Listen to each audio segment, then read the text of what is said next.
Assalamualaikum warahmatullahi wabarakatuh. Yang terhormat dosen mata kuliah Psikologi Guru, Bunda Saraswati dan Ibu Depi Rahmiati, izin memperkenalkan diri kami dari kelompok 2 yang beranggotakan Revita Dwi Pakuita, Ilmi Utamasari, Laduni Syifa Hayati, dan saya sendiri Nadia Nur Fazriah. Kami akan memaparkan materi mengenai kepribadian guru. Yang pertama akan dipaparkan oleh saya, yaitu pengertian kepribadian guru. Nah, pengertian kepribadian menurut para ahli ini berbeda-beda, sesuai dengan sudut pandang ahli bersangkutan. Salah satunya menurut Adolf Hauken tahun 1989. Bahwa kepribadian adalah pola menyeluruh semua kemampuan, perbuatan, serta kebiasaan seseorang, baik yang jasmani, mental, rohani, emosional, maupun yang sosial. Semuanya ini telah didata dalam caranya yang khas di bawah beraneka pengaruh dari luar.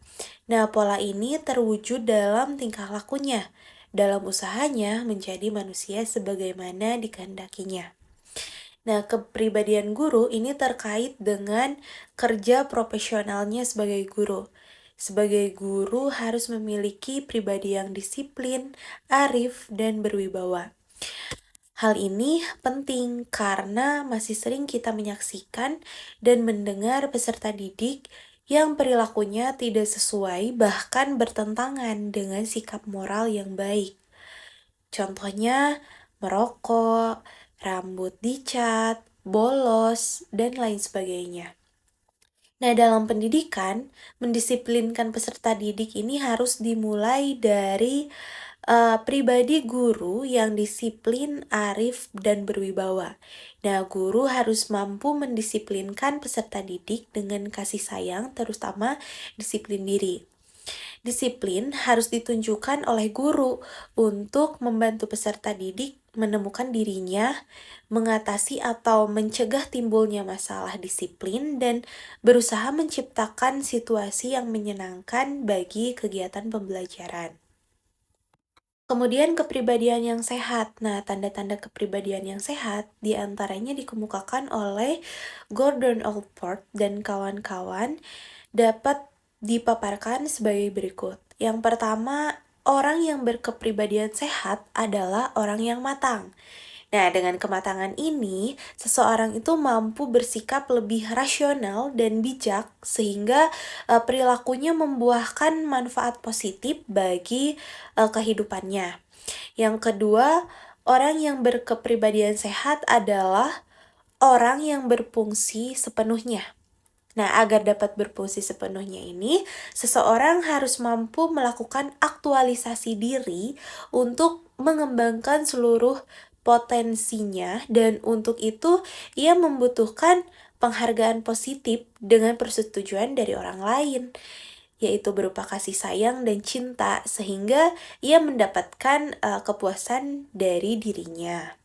Yang ketiga, orang yang berkepribadian sehat itu adalah orang yang produktif. Nah, produktivitas dan kreativitas ini dapat memuaskan kebutuhan-kebutuhan psikologis karena individu ini mampu mengatasi perasaan tidak aman sebab perasaan teralienasi dan terisolasi dari alam, masyarakat, dan sesama manusia.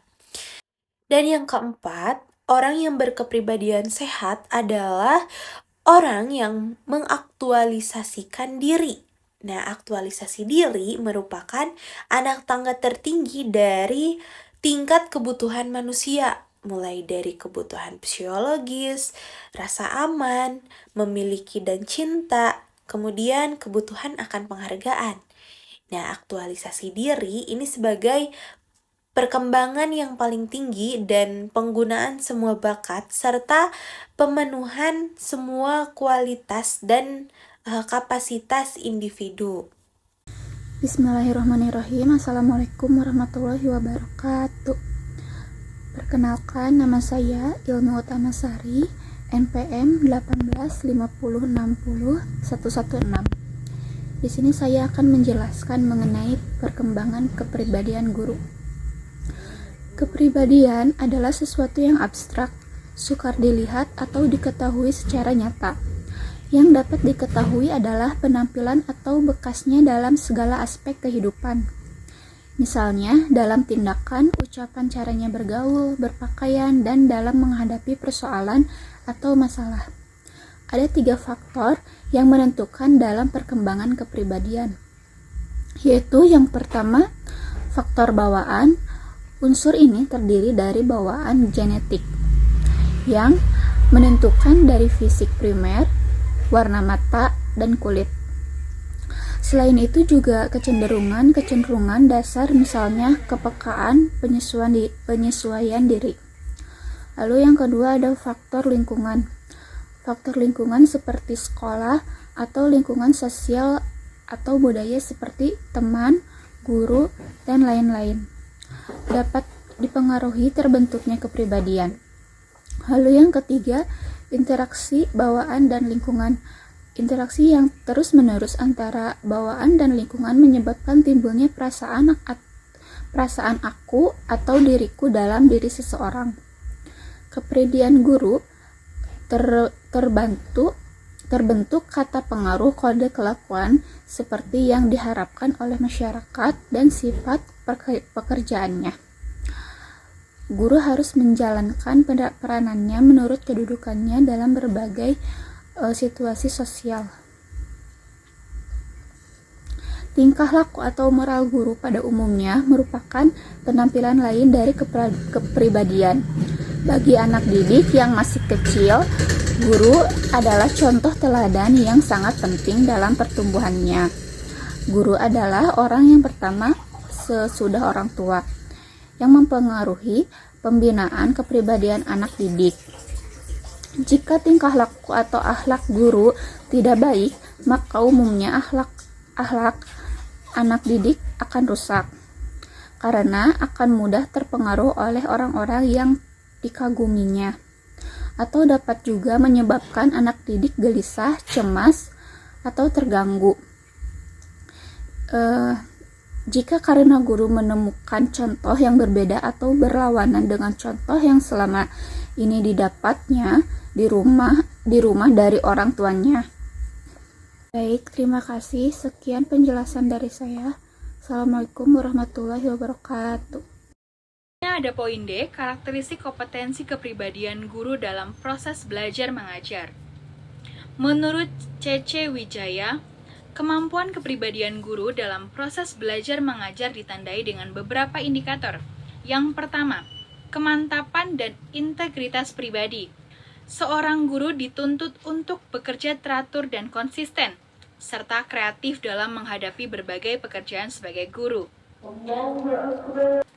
Kemantapan pribadi berpengaruh terhadap tugas yang dijalankan. Demikian juga kemantapan pribadi guru dalam melaksanakan proses belajar mengajar akan berpengaruh terhadap situasi belajar mengajar yang dilaksanakan. Selanjutnya yang kedua ada peka terhadap perubahan dan pembaharuan. Guru harus peka terhadap pembaharuan atau perubahan yang sedang berlangsung di sekolah maupun yang sedang berlangsung di lingkungannya atau di sekitarnya. Dalam hal ini misalnya pembaharuan dan perubahan teknologi menjadi semakin canggih dan sebagai seorang guru harus mengikuti zamannya. Jangan sampai pola guru ketinggalan zaman. Selanjutnya yang ketiga ada berpikir alternatif. Sebelum menyajikan bahan pelajaran, guru harus menyediakan berbagai kemungkinan permasalahan yang akan dihadapi, beserta alternatif pemecahannya.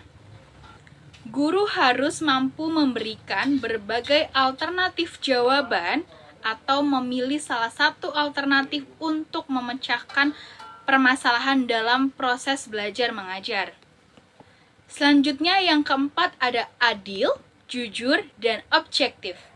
Dalam hal ini, melaksanakan pembelajaran atau bahkan penilaian harus dengan rasa adil, jujur, dan objektif. Dan adil artinya menempatkan sesuatu pada tempatnya. Sedangkan jujur adalah ikhlas tulus dalam menjalankan tugasnya sebagai seorang guru, sesuai dengan peraturan yang berlaku. Sedangkan untuk objektif, artinya benar-benar menjalankan aturan dan kriteria yang telah ditetapkan. Tidak boleh pilih kasih, tidak boleh membedakan siswa satu dengan siswa lainnya, atau siswa A lebih baik daripada siswa B. Sifat-sifat tersebut harus diterapkan untuk menjadi guru dalam sebuah proses pembelajaran. Selanjutnya, yang kelima, disiplin dalam melaksanakan tugas. Setiap sekolah pasti memiliki tata tertib. Tata tertib tidak hanya dijalankan oleh siswa, melainkan harus dijalankan oleh seluruh manusia atau makhluk yang ada di dalam sekolah. Ditaati oleh siapapun demi kelancaran proses belajar mengajar. Selanjutnya yang keenam ada ulet dan tekun bekerja. Ketekunan dan keuletan bekerja tanpa mengenal lelah merupakan hal yang harus dimiliki seorang guru. Karena ketekunan dan keuletan bisa dicontoh untuk siswa. Guru harus tekun dan ulet dalam bekerja, sehingga program pendidikan yang dilaksanakan bisa tercapai sesuai dengan cita-cita yang diinginkan. Dan juga ketekunan dan keuletan yang dimiliki guru merupakan salah satu pendorong keberhasilan proses belajar mengajar. Selanjutnya ada yang ketujuh, berusaha memperoleh hasil kerja yang baik. Dalam mencapai hasil bekerja, guru diharapkan selalu meningkatkan dirinya, mencari cara-cara baru atau bahkan inovasi baru dalam proses pembelajaran mengajar. Selanjutnya yang kedelapan ada simpatik, luwes, bijaksana, dan sederhana dalam bertindak. Sifat-sifat ini menentukan pematangan kepribadian atau kedewasaan sosial dan emosional, bahkan pengalaman hidup di dalam masyarakat. Dengan adanya keterkaitan sifat-sifat tersebut, guru akan mampu mengendalikan proses belajar mengajar yang diselenggarakan. Selanjutnya yang kesembilan, bersifat terbuka, kreatif, dan berwibawa. Dalam hal ini, ciri guru terbuka adalah guru yang memberikan kesempatan pertanyaan kepada peserta didik, serta menyalurkan keinginan belajar siswanya. Kewibawaan di sini adalah pengakuan dan penerimaan secara sukarela terhadap pengaruh atau aturan yang akan datang dalam proses pembelajaran. Dan demikian indikator kemampuan kepribadian guru dalam proses belajar mengajar. Dengan ini, untuk mencapai hal-hal tersebut, guru harus memiliki kemampuan dasar dalam melaksanakan tugasnya. Guru harus sukarela atau Bismillahirrahmanirrahim. Assalamualaikum warahmatullahi wabarakatuh. Saya Laduni Cipa Hayati dengan NPM 185060130. Di sini saya akan mempresentasikan mengenai kepribadian guru menurut undang-undang. Dalam Standar Nasional Pendidikan, Pasal 28 ayat 3 butir B dikemukakan bahwa yang dimaksud dengan kompetensi kepribadian adalah kemampuan kepribadian yang mantap, stabil, dewasa, arif, dan berwibawa menjadi teladan bagi peserta didik yang mulia. Yang pertama ada mantap, stabil, dan dewasa. Di sini mantap yang artinya kukuh, kuat, berarti memiliki suatu kepribadian yang tidak tergoyahkan agar dapat melaksanakan tugasnya dengan baik secara profesional dan bertanggung jawab. Yang kedua, ada arif dan berwibawa. Arif yang berarti bijaksana, pandai, berilmu. Seorang guru harus memiliki kepribadian yang arif yang ditunjukkan dengan tindakan yang bermanfaat bagi peserta didik, sekolah, dan masyarakat. Berwibawa berarti mempunyai wibawa atau disegani dan dipatuhi. Yang ketiga ada menjadi teladan. Guru merupakan teladan bagi para peserta didik dan semua orang yang beranggapan dia sebagai guru, karena pribadi guru sangat berperan dalam membentuk pribadi peserta didik. Selanjutnya yang keempat adalah guru harus berakhlak mulia. Di sini guru harus berakhlak mulia karena ia adalah seorang penasihat bagi peserta didik, bahkan bagi para orang tua. Dengan berakhlak mulia, guru dalam keadaan apapun harus memiliki sifat istiqomah dan tidak tergoyahkan. Yang kelima ada mengevaluasi kinerja sendiri. Jadi di sini maksudnya guru harus bisa mengevaluasi kinerja sendiri dengan cara melihat umpan balik dari peserta didik pada saat proses pembelajaran. Jadi guru bisa melihat mana yang salah dan harus diperbaiki untuk kedepannya. Dan guru juga harus bisa menerima saran dan masukan dari semuanya, baik itu orang tua, guru, kepala sekolah, bahkan dari peserta didik itu sendiri. Yang terakhir ada mengembangkan diri. Guru mempunyai sifat pembelajar yang baik dan mandiri, yaitu semangat yang besar untuk menuntut ilmu.